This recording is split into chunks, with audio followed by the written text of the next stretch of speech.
Hello everybody and welcome to the Battle of the Week. And today we're going to be commentating one of my favorite battles from the MGA's North America tournament. In my opinion, this was the most important battle because here you will see a lot of, how should I say, learning opportunities over here. But first off, I would like to commentate it from a spectator's standpoint, and then I'm going to commentate it again for in my opinion, the most important School of War video ever. We are gonna take a look how to look at your replays and learn from them. What things you should be looking out for, the things you should be looking out as a team, and everything of that sort. So without further ado, let's begin. I believe this battle was Old School versus Sun Tzu, and I was playing on the Old School team. So here we have deployed. This was the map which we had an advantage in. We have 6 spikes and quite a few skirmishers. Idea being we're just gonna, push into their base and cap quickly, eliminate their melee using the pikes and our skirmishers. So to that goal, we open up into the open area in the city. Now here we do our first scouting. We see some of their archers, we see some of their javelins and infantry. Our pikemen are taking their position. Our archers are preparing to fire on their skirmishers, and here we have a skirmisher duel going on. A little bit of a dodge, and pikes continue to push. In the open, we have majority of the enemy team deployed, because that is where our base is.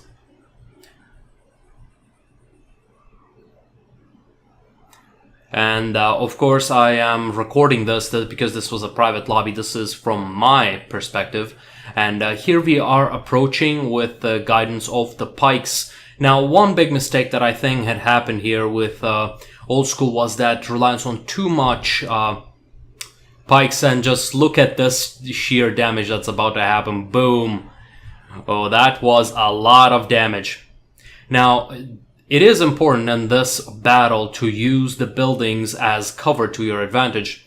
Here, you will see me doing exactly that. Now, another important thing is to look at what your opponent has as consumables. For javelins, whether they have trilobate or not becomes an integral part of your strategy. If they do and you don't, you will need to kind of stay away from that. And if you do and they don't, go in closer. But don't allow them to get too close so that you don't have a standard duel.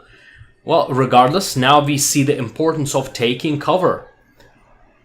We have a bit of javelin on javelin action, and the enemy archers are firing on our javelins, while our archers, we do not know. I can see our archers are in range, but they are not yet firing. The enemy javelins, they are being fired up, but they do have their cover. So the pikes, they have done quite a bit of work, and because we did not have a Miltiades in the scenario, now you see why Miltiades is such a huge pick in the competitive scene. Because of his speed, he is able to pull through such engagements as the ones we have seen just now. So it becomes quite important. Now we see the enemy team coming in from the outside to reinforce their base. This is a very important change in strategy. The ability to adapt is very, very important. And now we have their skirmishers firing on our javelins, our main damage dealers, while our archers aren't. So that's a very bad move. Although, I like to bash on archers because they're the ones supposed to be protecting me from the enemy skirmishers. But archers do require a lot of skill to pull off. Now here we're going to see an important surround move and why spears are preferred over pikes. So here we had one infantry blocking the cavalry, and now another cavalry coming in, and pikes are just not fast enough. Now another unit of pikemen has managed to cover it. However, guess what? The enemy is not stopping there. So those spearmen that have came over there, they could have pushed through very easily. They could have literally just walked around and caused tremendous amounts of damage. And now, because our infantry was not there, because we did not have those spears who could have fought on multiple fronts, we got hit by the cavalry. Now, I know I'm a little harsh on our team, but I have to be in order to show the strategic mistakes as a group and players. Of course, there were a lot of misplays as well, but that is not what I am focusing on. I'm focusing on the plays as a team. The Sun Tzu team is performing wonderfully. They have changed their strategy, while old school team has only adapted by, using buildings as cover. They did not adapt a more defensive formation as they should have done and left killing to the skirmishers. With that strategy, you see, even when you do pick a strategy, you need to stick to it. So, okay, if your win condition, and any Magic the Gathering player would know, you have to focus on your win condition. You can have multiple win conditions, but you have your overall strategy. So, which is what your utilities, what your tools can do. In this case, the goal here was clear.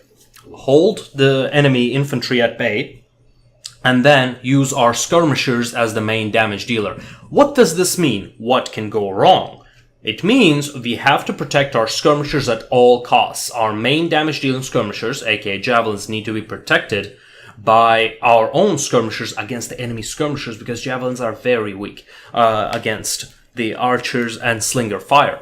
As such, that is exactly what had to happen. You see, the Ambiorix is a common choice for that. It was a great choice in the ranked, but against good players, sadly, Ambiorix has one great weakness, which is his ultimate, also his greatest strength, causes him to angle his shots, to arc his shot at a very high degree, at around 45 degrees, which gives plenty of time to dodge.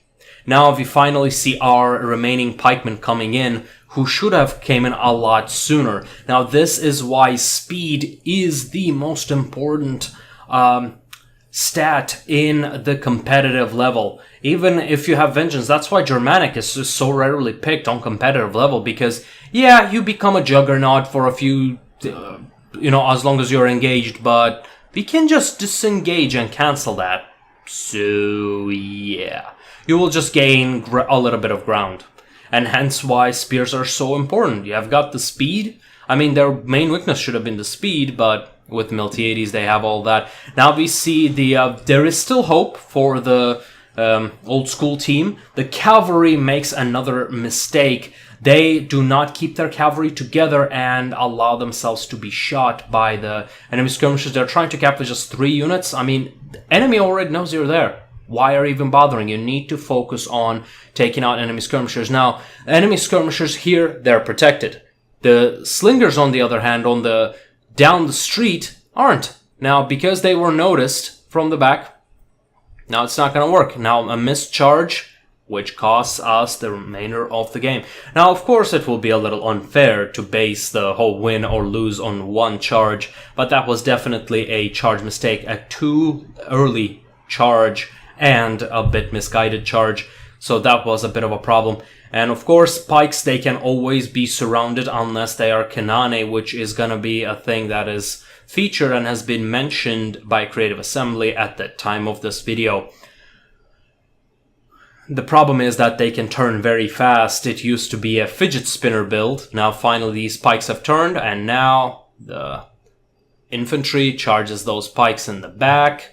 And that is how you can deal with pikes whenever you do not have any more skirmishers left. And in this case, it is also important. See, one crucial mistake that was made here is not killing off the remainder of the troops of Caesar. Caesar, as long as he has any troops left, he will be able to give the Veni buff to in its full capacity. And his Vici, as long as he has his general unit, he'll be able to give that as well. It's the only thing you're reducing is his ability to do damage, while Caesar's abilities are support abilities. And now, here we see the GGs going down. So this was from a spectator standpoint. And now this was, as you can see, a very close battle. Both teams, I would say, played pretty good. Not great. Neither of the teams played too great. I would say this was a case of out-skilled. The old school team just got outplayed on an individual level. they just have never encountered such a thing. You improve in this game or just in any skill by keep challenging yourself by fighting against better players. And these players are of the toppest tier, not to toot my own horn here, as the Sun Tzu member, but these guys are, by any measure, are very good and very tough players. So how do you do that? Practice, analyze, repeat. I hope you enjoyed this episode, and we'll see you next time.